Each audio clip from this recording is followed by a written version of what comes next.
Namaste everyone. I am doctor Madhura Kulkarni. आजचा विषय बघूया ईमेल रायटिंग. ईमेलचा अर्थ होतो इलेक्ट्रॉनिक मेल. मेलचा अर्थ काय होतो? पत्र वगैरे, निरोप पत्र वगैरे. To send message by electronic means through network, याला आपण इलेक्ट्रॉनिक मेल असं म्हणतो. 12thला ईमेल रायटिंग हे आहे. तर ईमेल रायटिंग कसं करायचं हे आपल्याला बघायचं आहे. जे आपण लेटर रायटिंग करतो ना, तसंच हे ईमेल रायटिंग आहे. फक्त लेटर रायटिंगमध्ये काय आहे, फॉर्मॅट बदललेला आहे आणि ईमेलमध्ये फॉर्मॅट बदललेला आहे. त्याचं फॉर्मॅट काय आहे, तर समजा एक पेज आहे, तर ह्या पेजवर आपल्याला काय करायला लागेल, हे मार्जिन आहे लेफ्ट हँड साईडचं आणि हे वरचं आहे. तर इथे आपल्याला लिहायचं आहे टू. तर टूला काय करायला लागतो, आपल्याला ॲड्रेस लिहावा लागतो. तर ॲड्रेस कोणता लिहायचा आहे, तर जसं की त्यांचा मेल ॲड्रेस लिहावा लागतो. तर असं आपण एक काय पाठच करून ठेवायचा कुठला, जसं की समजा इथं लिहिलं मी soham123@gmail.com. तर किंवा मग तुम्हाला जर असं वाटलं rohan1234@rediffmail.com, असं आपण कुठलाही मेल ॲड्रेस त्या ठिकाणी लिहायचा आहे. सब्जेक्ट, जसा लेटरचा सब्जेक्ट असतो तसाच हा मेलचा सब्जेक्ट असतो, की आपण कशासाठी मेल लिहितो आहे तर तो सब्जेक्ट लिहायचा आहे. जसं की about my writing skill videos, किंवा काय about the traffic on the school road. या पद्धतीने जो विषय आपल्याला दिलेला आहे, क्वेश्चन दिलेला आहे, त्यानुसार आपण त्याचा सब्जेक्ट लिहायचा आहे. त्यानंतर या ठिकाणी जे सॅल्युटेशन आहे, तर सॅल्युटेशनमध्ये सहसा लेटरमध्ये काय करतो आपण, डिअर वगैरे असं लिहितो. म्हणजे dear father, dear mother, dear sister, dear भैया वगैरे. तर तसं लिहिण्याच्या ऐवजी मेल कुणाला लिहितोय त्यावरून ते ठरतं की आपण लिहायचं काय.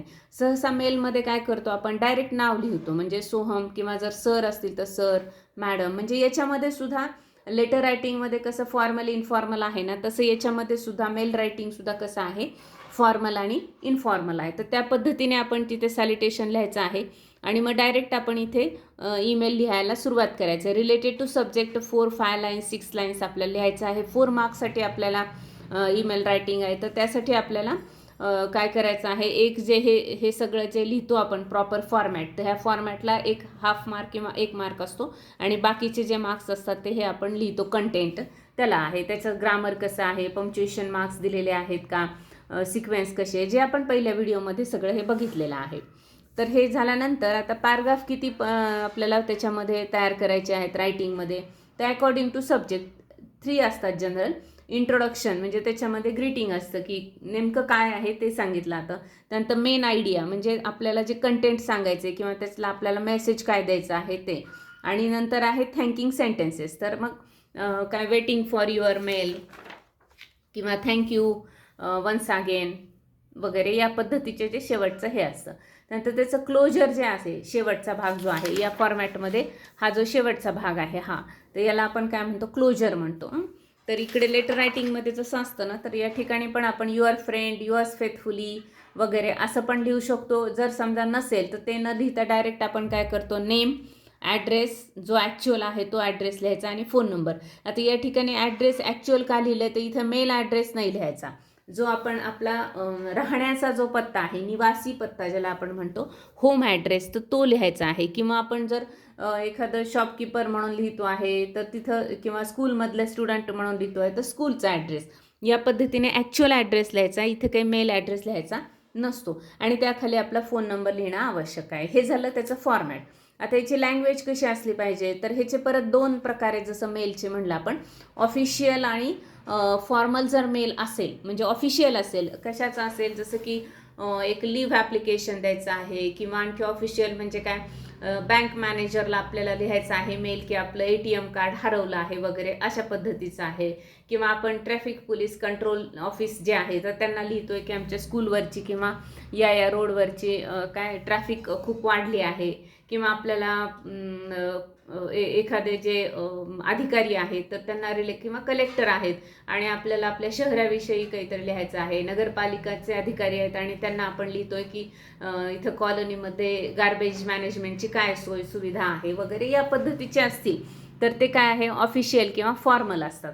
तर ह्याची लँग्वेज जी आहे याची तर स्ट्रेट आणि फॅक्च्युअल असते. यामध्ये काही अलंकारिक भाषा, कोटेशन वगैरे याची द्यायची गरज नाही, एक्सप्रेशनची गरज नसते.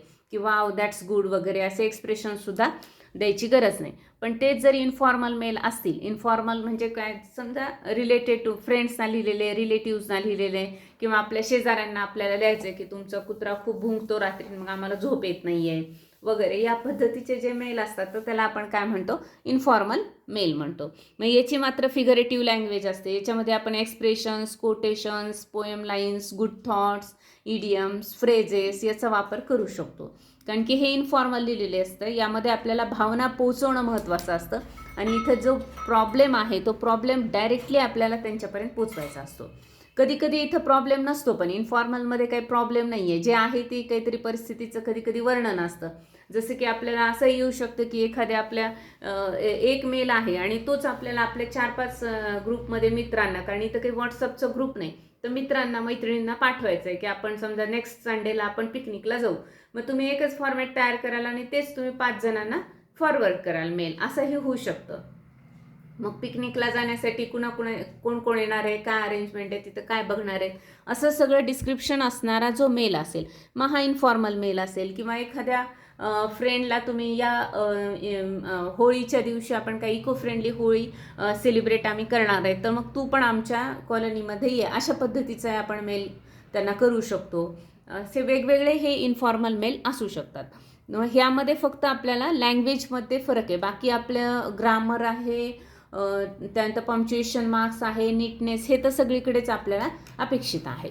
त्यानंतर याचं ग्रामर आहे तर अकॉर्डिंग टू सब्जेक्ट आहे. जसं सब्जेक्ट असेल, समजा खूपच असा भांडणाचा किंवा आपल्याला काय म्हणू आपण त्याला आर्ग्युमेंट्स करणारा असा विषय असेल, तर त्यावेळेस आपल्याला इथे वेगळे शब्द वापरल्या जावे लागतात. कारण ऑन द अदर हँड वगैरे किंवा ॲज असे काही आपल्याला त्याच्यामध्ये ग्रामर आयटमचा उपयोग करावा लागतो. त्यानंतर आहे व्होकॅबलरी अकॉर्डिंग टू सब्जेक्ट. आता जो सब्जेक्ट असेल त्यानुसारच या ठिकाणी आपल्याला व्होकॅबलरी यूज करावी लागते. त्यानंतर आहे ईमेलचे टाईप्स कोणते आहेत, तर ईमेलचे टाईप आहेत जसं की जॉब ॲप्लिकेशन असेल तर त्याला अटॅचमेंट असते, म्हणजे आपल्याला CV अटॅच केला आहे असं आपल्याला तिथे सांगावं लागतं. CV म्हणजे काय, करिक्युलम विटे, ज्याला रिझ्यूम असं म्हणलं जातं किंवा त्याला बायोडाटा असंही म्हटलं जातं. तर हे जे जॉब ॲप्लिकेशन असतं त्याचा पण मेल करावा लागतो. लिव्ह ॲप्लिकेशन असेल तर सिक लिव्ह आहे का, कोणती लिव्ह आहे, कॅज्युअल लिव्ह, कशासाठी लिव्ह घेतली आपण, तर ते जर असेल सिक लिव्ह, तर आपल्याला इथं पण अटॅचमेंट आहे. कोणाची अटॅचमेंट आहे, तर डॉक्टरांचं जे प्रिस्क्रिप्शन आहे तर ते आपल्याला अटॅच करावं लागतं. कारण आपण आजारी पडल्यानंतर दुसऱ्या दिवशी जेव्हा जॉबला जाणार होतो त्यावेळेस आपल्याला ते सिक लिव्ह द्यावं लागतं. आदल्या दिवशी आपण उद्या आजारी पडणार आहेत अशा पद्धतीचं ॲप्लिकेशन ते नसतं, त्यामुळे ते मागच्या डेटमध्ये असतं. त्यामुळे डेटसुद्धा आपल्याला लक्षात घ्यायला लागते की आपण कोणत्या प्रकारचं ईमेल लिहितोय, त्यानुसार ते लक्षात ठेवावं लागतं डेट्समध्ये लिहिताना. त्यानंतर फ्रेंडली ईमेल असेल तर इन्फॉर्मेशन सेंडिंग वगैरे असे असेल, तर त्यात काही इन्फॉर्मेशन जर आपल्याला सेंड करायचं असेल तर त्यामध्ये सुद्धा आपल्याला अटॅचमेंट म्हणून द्यायला लागतं. तर हे अटॅचमेंटचं इथं साईन करायचं सगळ्यात शेवटी. हे साईन जे आहे अटॅचमेंटचं, जे आपल्याला दिसतं आपल्या मेल ओपन केल्यानंतर, सध्या जे आपले मेल असतात ना ते ओपन केल्यावर हे दिसतं, तर हे साईन आणि तिथं मग जी अटॅचमेंट आहे ते आपण लिहू शकतो सगळ्यात शेवटी फॉर्मॅटमध्ये. कंप्लेंटचे पण ईमेल असू शकतात. तर कंप्लेंट म्हणजे हेच की आमच्या कॉलनीमध्ये गार्बेज झालेला आहे, किंवा आपल्याला जे स्ट्रे डॉग्स आहेत तर त्याचा आपल्याला त्रास होतो आहे, किंवा पाणी व्यवस्था प्रॉपर नाही आहे, किंवा पाणी खूप दिवस आलेलं नाही आहे, असं काही असेल तर त्यासाठी ते काय असतात, लेटर्स ऑफ कंप्लेन असतात. तर ते पण आपण लिहू शकतो, म्हणजे ते पण मेल असतात. हे सगळे जे मेलचे विषय आहेत ना, हे लेटरचे सुद्धा विषय आहेत. म्हणजे लेटर रायटिंगमध्ये हेच प्रकार असतात, फक्त ते मेल म्हणजे इलेक्ट्रॉनिक मेल आहे, त्याचं फॉर्मॅट वेगळं आहे. आणि लेटर रायटिंगमध्ये आपण ॲक्च्युअल लेटर रायटिंग जे की आपलं हार्ड कॉपी असते, त्यामुळे त्याचं फॉर्मॅट वेगळं आहे. बाकी विषय सेम असतात, लँग्वेज सेम, फॉर्मल इन्फॉर्मल किंवा हे त्याचे प्रकार हे सगळं सेम असतं. डिमांड किंवा ऑर्डर असणारे पण काही मेल असतात, की बुक्सची डिमांड करणारं एखादा आपल्याला मेल लिहायचा आहे किंवा लेटर लिहायचं आहे, तर आपण काय करतो मग की हे बुक्स पाहिजे आहेत, मग खाली आपण त्याची लिस्ट करतो, ह्याच्या इतक्या कॉपीज वगैरे. किंवा काही गुड्स पाहिजे आहे, स्टेशनरीचं आपलं दुकान आहे आणि आपण कुठून तरी होलसेलमध्ये ते मागवतोय त्या फॅक्टरीमधून, त्या कारखान्यातून, तर त्या ठिकाणी आपल्याला तशा पद्धतीचं डिमांड किंवा ऑर्डर असणारा मेल लिहावा लागतो. या पद्धतीने मेल रायटिंग आपल्याला येऊ शकतं. तर आपण प्रॅक्टिस म्हणून, होमवर्क म्हणून काय करायचं आहे, तर ह्या प्रत्येक याचं एक एक मेल आपण स्वतः तयार करायचा आणि लिहायचा आहे आणि तो आपण चेक करायचा आहे की आपण प्रॉपर फॉर्मॅटमध्ये लिहिला आहे का नाही.